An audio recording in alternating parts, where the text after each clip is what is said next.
What's going on, everyone? Graham's Races here, and today we're playing some Real Racing 3 multiplayer, of course. Today, the session is going to be on the Dubai circuit, and we're going to be using the Aston Martin GT3. And so these sessions between the tracks are about 15 minutes, and I swear every race I had on the Dubai track was just really good. So that's what we're in for here today. So the Aston Martin GT3, as you can see, I'm going a little wide there. It's a GT3 car, according to like the game and everything. But as far as the other GT3s, they have a lot better handling. As you see, I'm just totally bottling it there. And the second place guy goes ahead of me, also in the Aston Martin. But I believe my Aston Martin's all the way upgraded.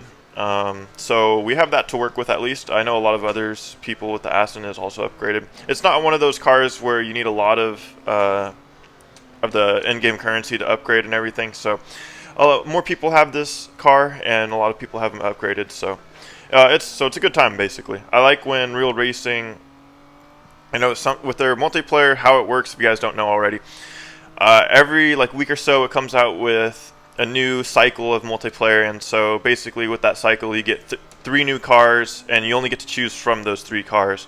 And if you don't own any of the cars, the game will lend you whatever the lowest rated car is out of those 3, and you get to race with that at least. But the thing that I don't like about it, as we go wide there, a lot of the times, I feel like recently too, the game's been suggesting the higher tier cars, or not suggesting, but using the higher tier cars for multiplayer. And so what that means is you have to spend a lot of in-game currency to get these cars, and that's not even to upgrade them. Upgrading them takes a lot of in-game currency as well. So it's nice when the game you're kind of racing lower to mid-range cars. I think it gives more competition because a lot more people that are playing the game have these cars, and so they don't just have to use the slowest car. But anyway, I don't know exactly what place we started in the start of this race, but we were up into second place, instantly back down to fourth. A couple of the Astons go wide there. So with multiplayer, obviously we're going through cars. All the cars are ghosted. There's no physical barriers, or you know what I mean. You can't ram into other cars like how you can on Formula One mobile. So basically every race is like a quali lap, and you just want to hit your marks and not go wide and get a penalty like that. So now we're down to fourth, but as soon as we go back down to fourth, the Jaguar just totally gets on the power too early and oversteers a little bit, and we're going to go back up into third. So kind of a mess of the race, but I think we started in fifth or sixth. So we're really trying to get a podium here. Again, the Jaguar hops in front of me for a half second and then bottles it. So we now have a 60-yard gap over him, and as long as we don't bottle the end here, we'll be fine. And unfortunately, neither of the leaders crash at the end. So we're going to go ahead and take third on this race. So yeah, it's definitely different compared to some other games with the ghost feature. It's just always ghosted, but it's not to say that every lap is easy, just like how it is on a quali lap. You're pushing, and then also the other ghosts can be distracting. You might not be able to see your corner, or you might not be able to see a visual aid for your brake points because the cars are in front of you. When you get closer to the other cars, they do fade out, so you can see a little bit more, but it still can be very distracting. And we're just in a battle here for first. We get on the power a little bit before the others do, but I think the BMW, which is the top, I think it's the top car in this cycle, has a lot of top end, and the Aston doesn't. But I think we might have a little bit more braking or handling as we just fly through that corner there and just completely overtook them.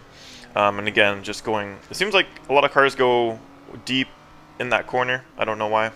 I don't know. This track it seems very simple, but it's actually pretty technical. I do like it. Yeah. So we're still in first, but our second place opponent is 30 meters behind. That's a pretty good gap, but again, I do with this game. It kind of sucks. There is a sort of lag. If you're not 15 meters or more, at least for me, I know it's probably different for other people. If you're not 15 meters or more ahead of your opponent, in my case, it usually places me behind them by the time the server registers all of everyone. So yeah, so luckily we got first place there, all good. This last race here is a really good race. We're gonna start out in 6th position. And also, can we just talk about the livery on the car? I don't know, I really like it. the checkered wing maybe needs to go, but everything else, I really like the color and everything. So starting out in 6th position, we get a better start than the other two Astons. We might be slightly more upgraded, I'm not sure. You can't really tell either, which is I wish they would add that feature. And who has the upgraded car, who doesn't? But yeah, we're going to be in this pack of BMWs now, so they're going to have more top end than we do, but we'll have better handling. And again, the Astons are actually coming back at us, but they go deep, kind of lose control there, and we're just gonna slot back into 6th position. So yeah, nothing's really changed. We do get into 5th. We overtake someone on the straight there, maybe not fully upgraded BMW. Everyone's going into this corner where everyone bottles it. Let's see what happens. We're actually down to 7th place, but then we get into 5th place, get on the power early. 4th, 3rd, possibly 2nd here. Just the BMW. We're really going to try to... We go a little bit wide on the Apex, but he went in super narrow, so we both basically got the same run. I'm watching this... I've watched this replay a bunch of times. I don't know where that ghost car came from. Did you guys see that? We didn't even get like a position or anything for that. I don't know what happened there. But anyway, we're actually right on the Beamer, and we pass him on those kind of medium speed corners. One more corner to solidify 2nd, from 6th to 2nd, and we're gonna do it. I hope you guys enjoyed this video. Let me know if you want to see more Real Racing 3, and of course don't forget to like the video and subscribe to the channel, and thank you very much. Have a great rest of your day.